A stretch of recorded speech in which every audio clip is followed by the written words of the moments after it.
dan menghimpun serta mendistribusikan royalti bagi pemilik hak cipta maupun hak terkait. Hak terkait di sini adalah penyanyi, kemudian ada pemusik, dan juga ada produser fonogram.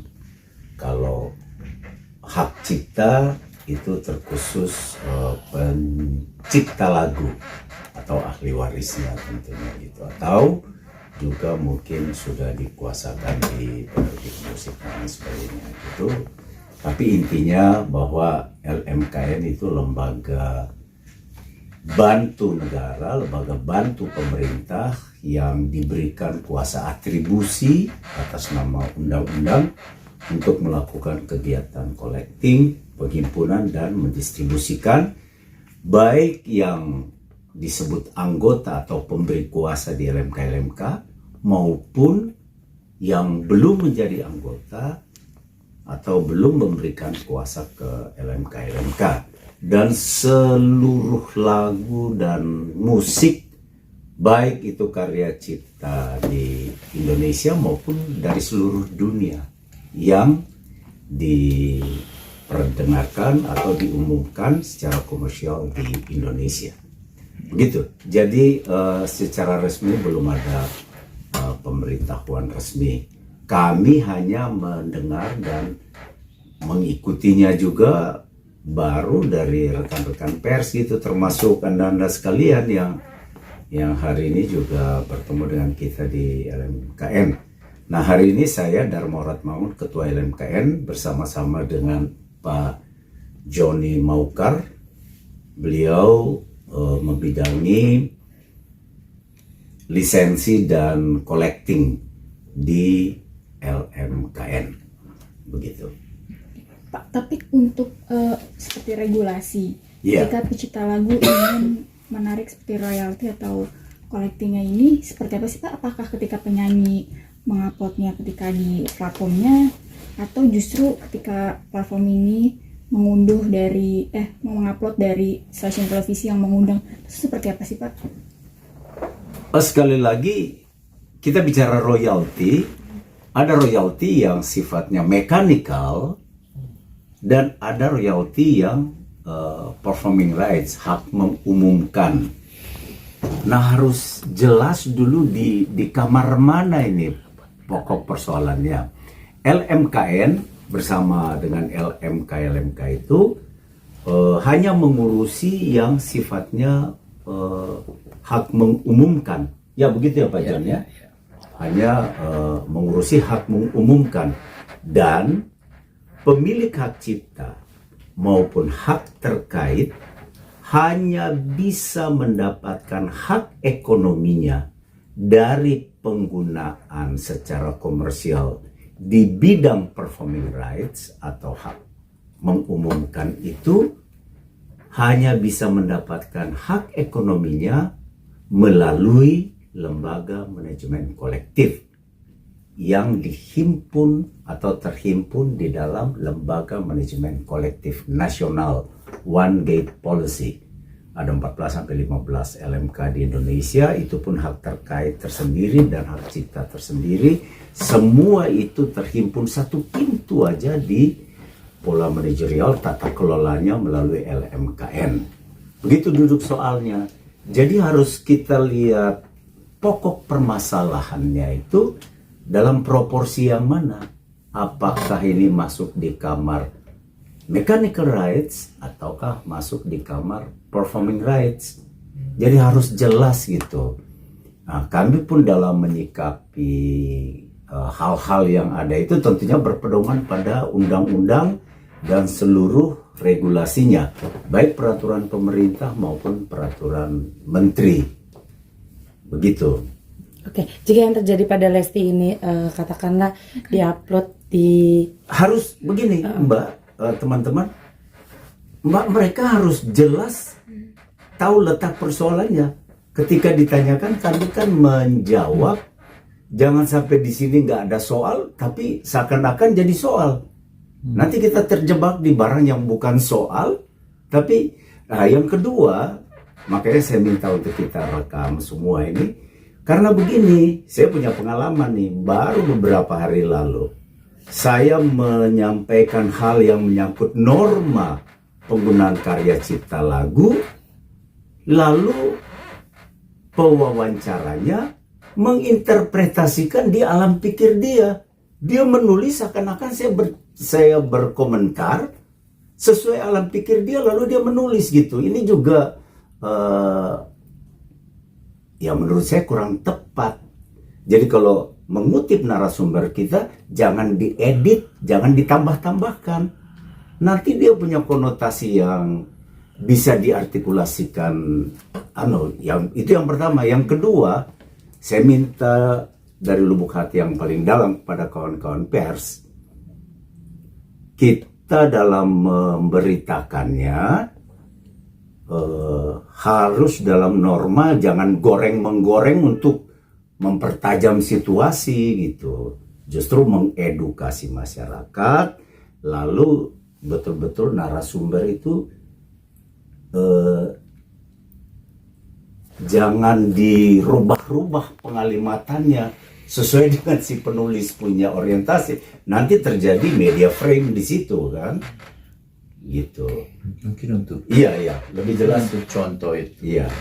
apa yang ditayangkan di televisi itu masuk performing right, dan itu televisi sudah membayar haknya kepada LMKN. Nanti dari LMKN didistribusikan kepada LMK. Nah, si penciptanya itu nanti akan mendapatkan royaltinya melalui LMK. Itu clear. Tapi kalau sesudah hasil produksi itu kemudian dimasukkan ke platform lain, nah di sini sudah mulai mechanical right. Kalau mechanical right itu sudah di luar daripada kewenangan LMKN. Nah itu harus izin penciptanya. Oke, berarti di kasus Lesti ini mungkin katakanlah di-upload di akun MTech ya kan, yang saat ini itu yang dipermasalahkan ya Pak. Ya. Jadi berarti itu udah masuk ke langsung bukan ranahnya LMKN lagi ya. Berurusan dengan Mechanical right. Saya tadi dalam konteks ini kan menanyakan juga, kita membuka hal-hal yang diperjanjikan LMKN dengan pihak televisi dan lain sebagainya, betul-betul di dalamnya itu memuat tentang performing rights, titik. Kewenangan kita di situ. Jadi saya tidak tahu apakah ada pengembangan, kan ini kita nggak bisa langsung menjustif. Nah, kadang-kala kalimat yang kayak ini terus orang lain menulis bahwa LMKN menyatakan begini, padahal itu pikiran dia. Nah, kita bicara tentang norma di sini. Apa yang disampaikan Pak John tadi itu normanya begitu. Dan saya memeriksa, oh iya kita punya perjanjian itu di level performing rights, ruang lingkupnya. Begitu. Ya Pak, kalau Ya. yang kita minta keterangan kepada Pak Yoni Dores, mungkin dia hanya laporannya itu perihal Perizinan. izin, jadi belum sampai ke jauh ke sana gitu. Jadi yang dimasalahkan sama dia hanya Izin.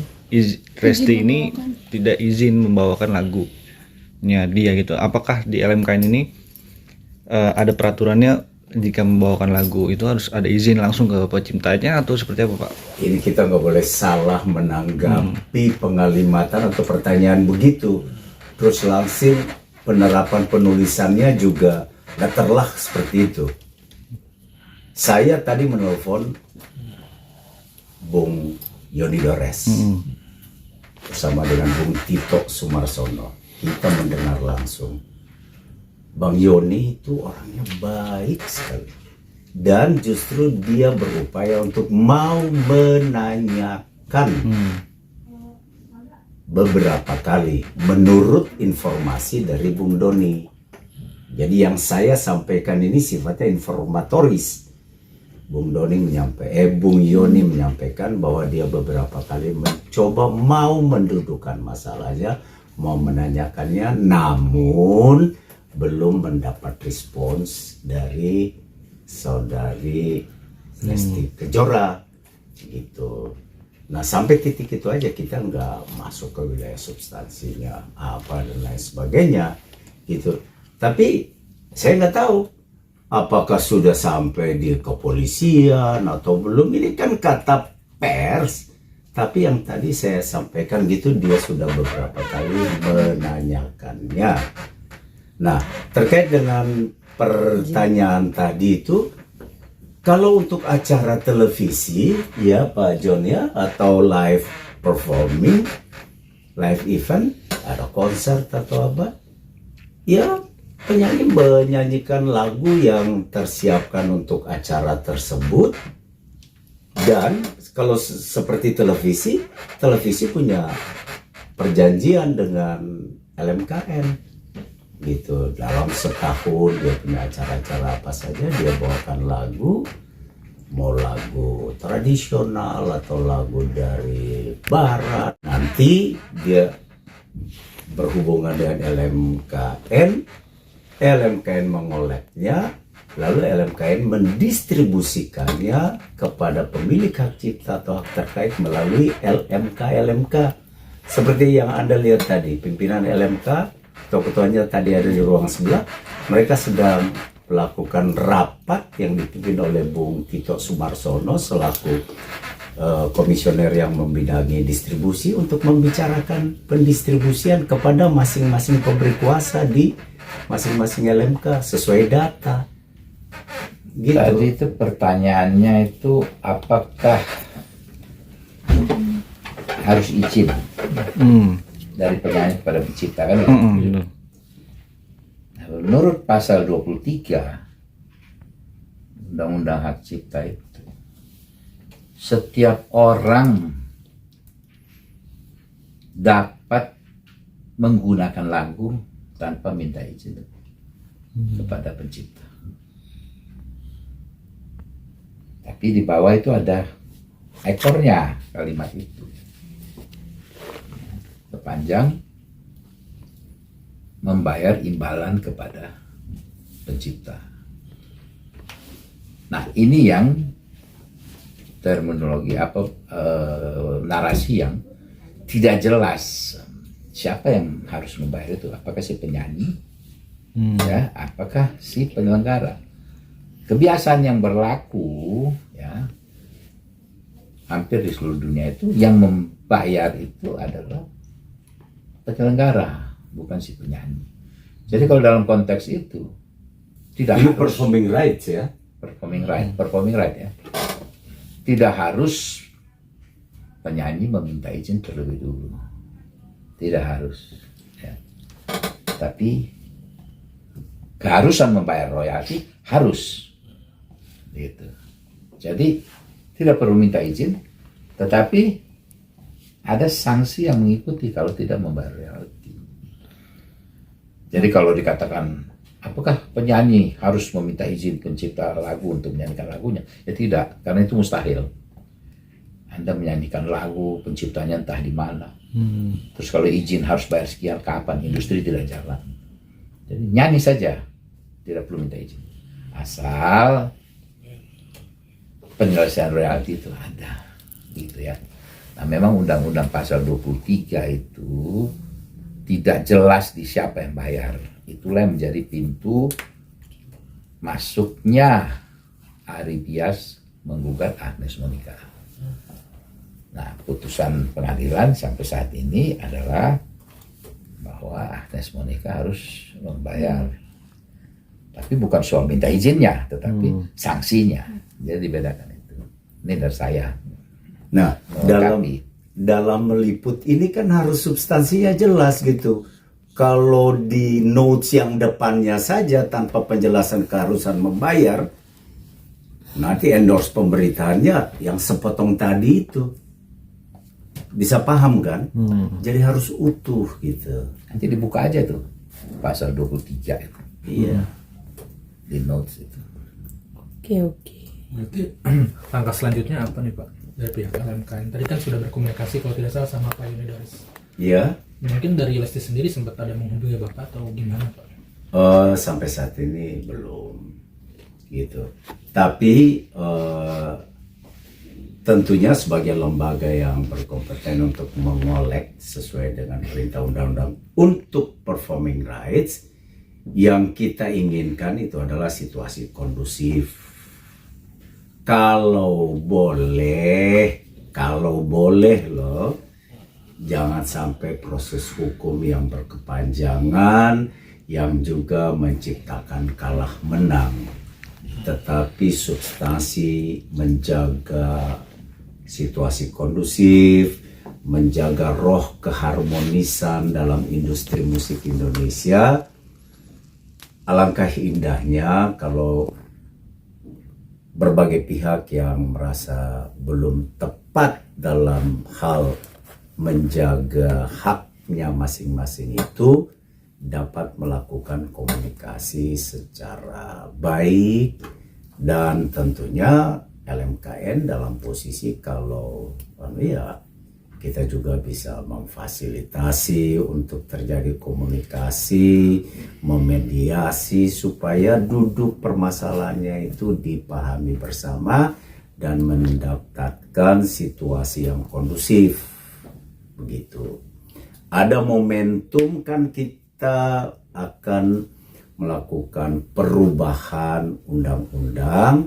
Kita harapkan dalam konteks perubahan undang-undang tidak ada pasal-pasal yang menjadi multi tafsir, ya Pak John ya. Tidak ada pasal-pasal yang multi tafsir sehingga terjadilah situasi yang seperti sahabat-sahabat pers lihat di dalam mengimplementasi perintah undang-undang tentang hak cipta ini. Begitu. Oke, dah. Apalagi? Man? Cukup.